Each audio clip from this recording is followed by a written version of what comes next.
Welcome back to Stuff About Tutorials. Today I'll be showing you how to find the path name of a file in macOS.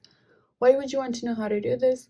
Well, maybe for example, you'd like to read a file or an image in some coding language such as Python, and you need to get the path name or the path to do that. So I'll be showing you how to find the path of a file in macOS today. Check out the video description as I will try and leave written instructions there.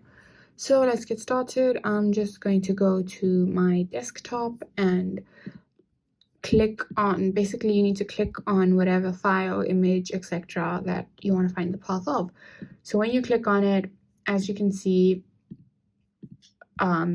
this comes up. The path name is basically here. And what you need to do is you need to right click on the name here.